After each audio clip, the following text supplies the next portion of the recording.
In one of the most shocking and gruesome finishes in recent memory, flyweight king Alexandre Pantoja's reign came to an abrupt end at UFC 323, suffering a horrific elbow injury just 26 seconds into his co-main event against challenger Joshua Van.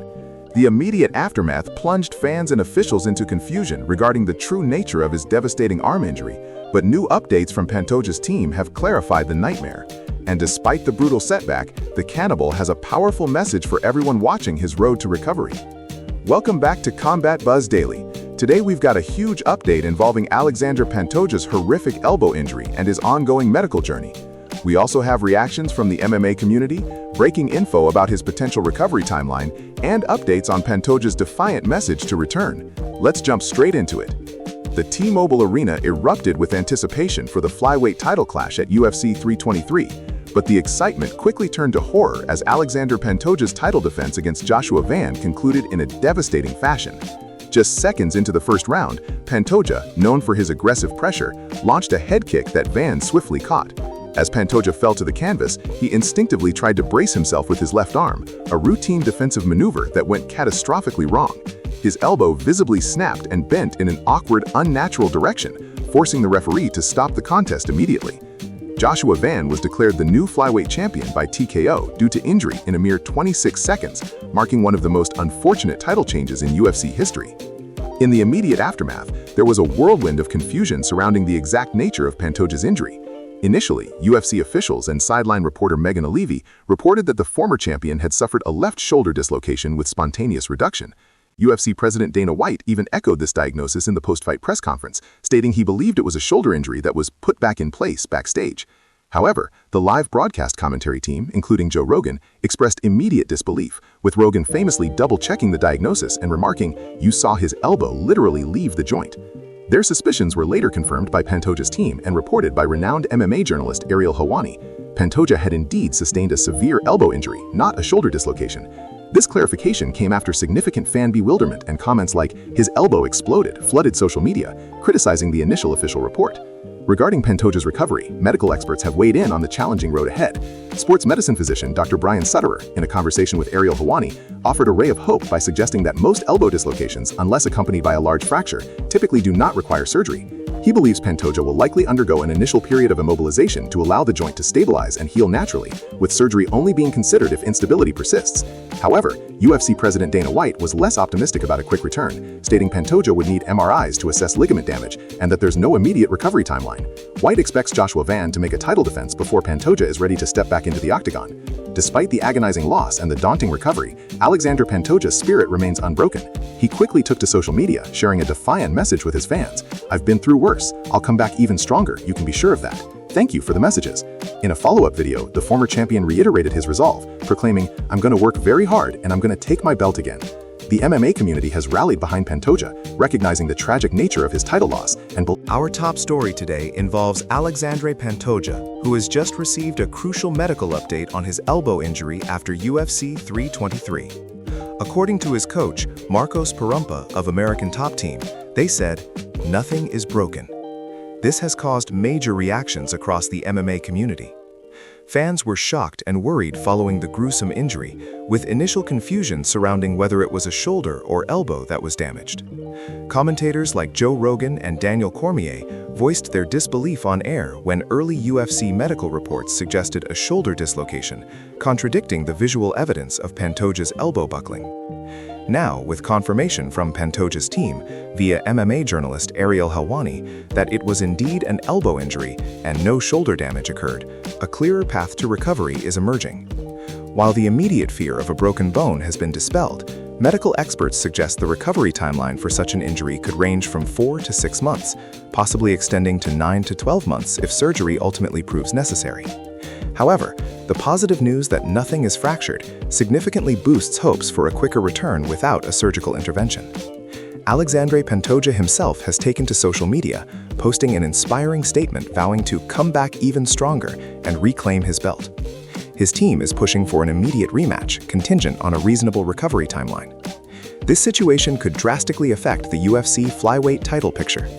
UFC president Dana White had initially speculated that Joshua Van would defend the newly won title before Pantoja could return, expecting a lengthy recovery for the former champion based on the early mistaken shoulder diagnosis.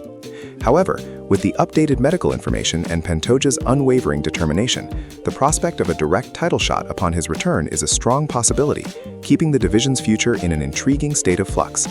Dana White recently responded to Francis Ngannou's renewed interest in a potential UFC return, sparked by his PFL contract reportedly nearing its end and a call-out for a UFC White House event against Jon Jones. White emphatically shut down any such possibility, leaving no room for interpretation, saying, "Francis Ngannou is a bad guy. He's not a good guy. There was nothing that made me happier than throwing that guy over to the fucking PFL. Let me tell you what, if we let guys go, feel bad for the fucking company that gets them. We let them go for a fucking reason. I don't have to let anybody go. I don't want to be in business with guys that I don't like and that I don't think are good guys."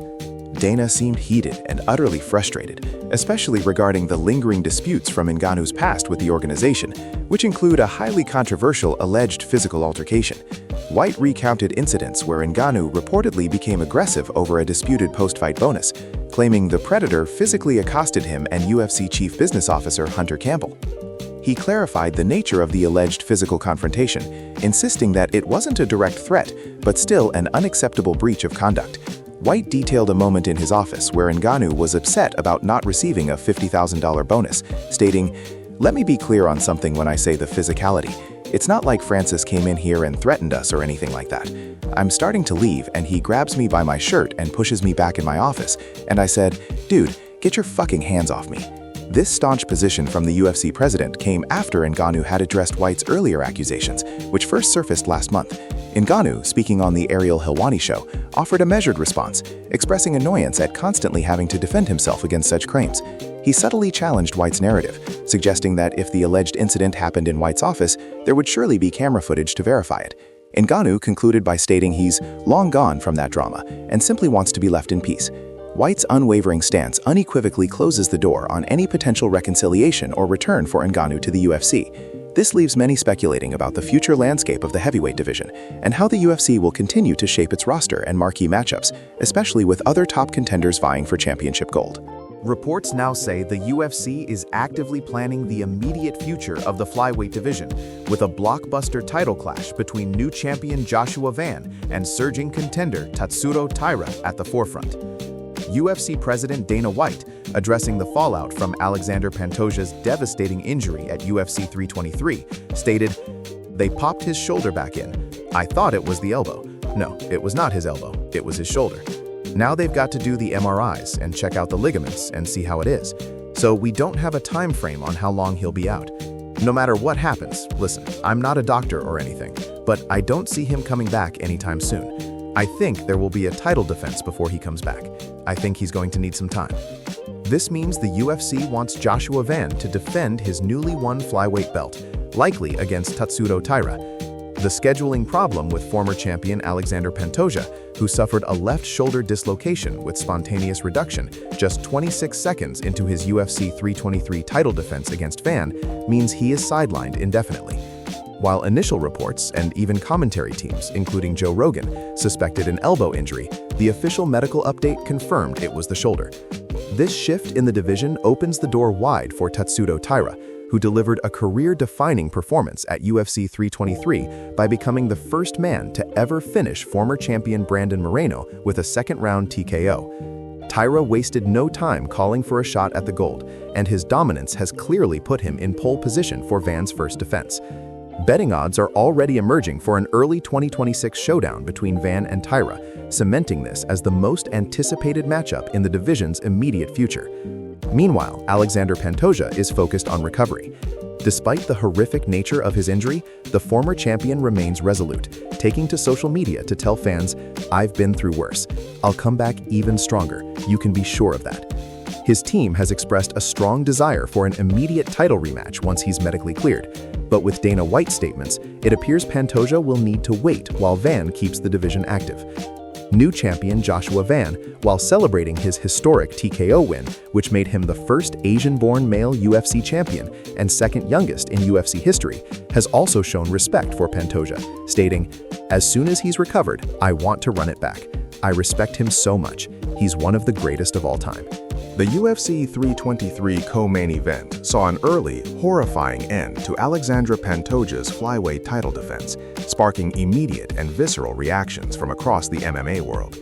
The grim sight of Pantoja's arm bending awkwardly after a fall, just 26 seconds into his fight against Joshua Van, left many prominent fighters visibly shaken.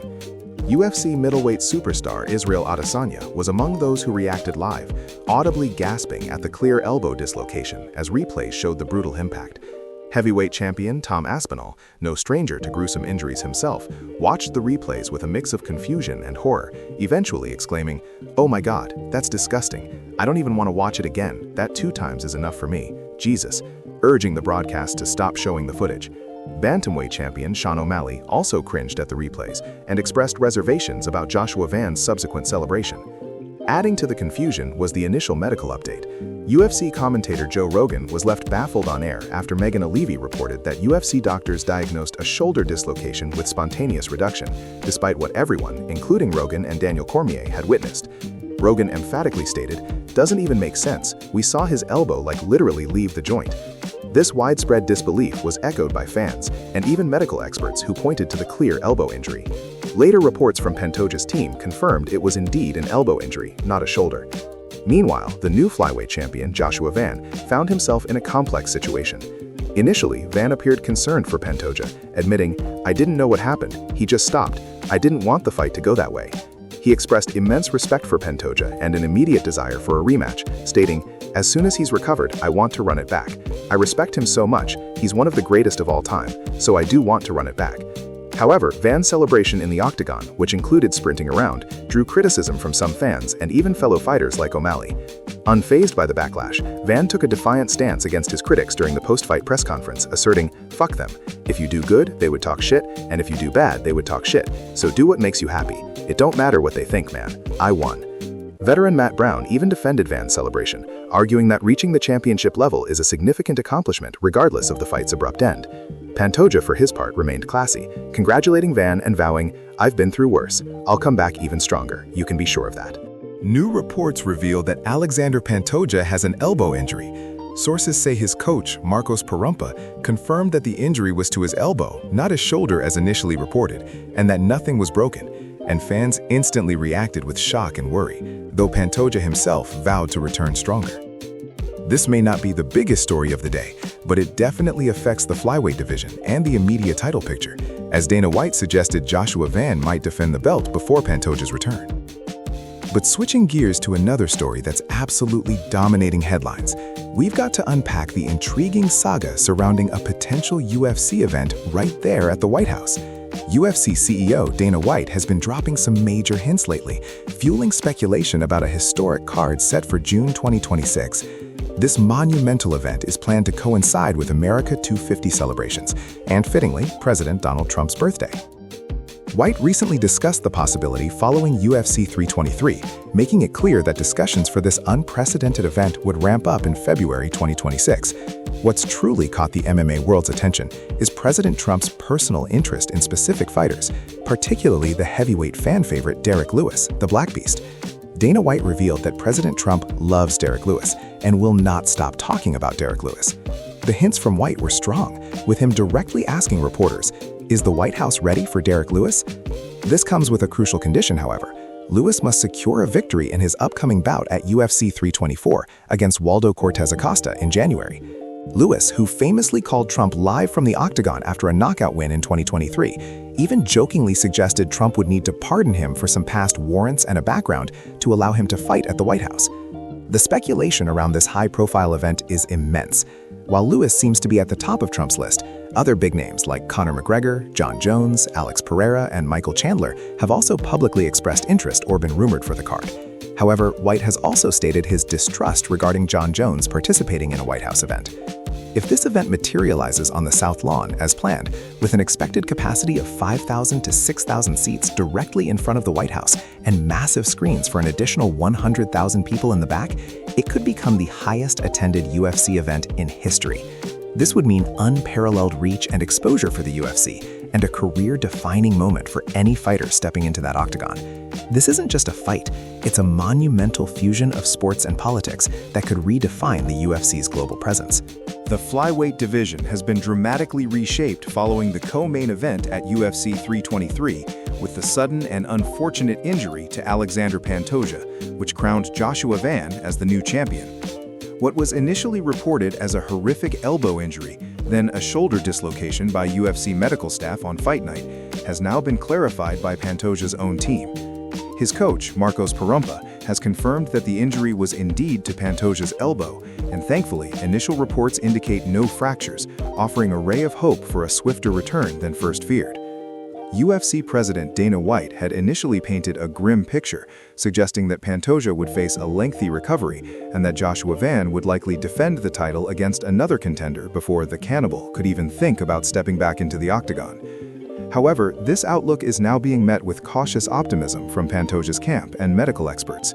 Sports medicine physician Dr. Brian Sutterer suggested that most elbow dislocations without a significant fracture don't require surgery and could see a return in a few months either way, or even as quickly as 4 to 5 weeks in some cases. This aligns with the sentiment from Pantoja's coach, Marcos Parumpa, who remains adamant that Pantoja deserves an immediate rematch for the title upon his medical clearance. In a defiant message to fans, Pantoja himself stated, "I've been through worse. I'll come back even stronger. You can be sure of that." Joshua Van, at just 24 years old, made history at UFC 323 by becoming the second youngest champion in UFC history, right behind Jon Jones, and the first Asian-born male fighter to claim an undisputed UFC title. While this is not the way any fighter wants to win a championship, Van was ready for the opportunity, and he now stands atop a division buzzing with new possibilities. The flyweight rankings as of December 2025 show Van as champion, with Pantoja still holding the #1 contender spot, followed by Brandon Royval, Tetsuro Taira, Brandon Moreno, and Amir Albazi. The division isn't waiting though. This weekend, the UFC closes out its 2025 calendar with a pivotal showdown between #2 ranked Brandon Royval and surging contender Manel Kape. This fight, a highly anticipated clash between two explosive strikers, is essentially a #1 contender eliminator, with the winner undoubtedly eyeing a shot at Van's newly acquired belt. Manel Kape has already voiced his desire for a fresh title matchup, questioning the circumstances of Van's victory. Meanwhile, Tetsuro Taira's impressive TKO win over Brandon Moreno at UFC 323 has also propelled him into the title picture, making the landscape even more intriguing. The road back to gold for Alexandre Pantoja will undoubtedly be challenging, but his fighting spirit and the backing of his team and the UFC for a potential immediate rematch show he's far from done. We'll be closely monitoring his recovery, the outcome of the upcoming Royval-Kape bout, and any further developments in the flyweight division.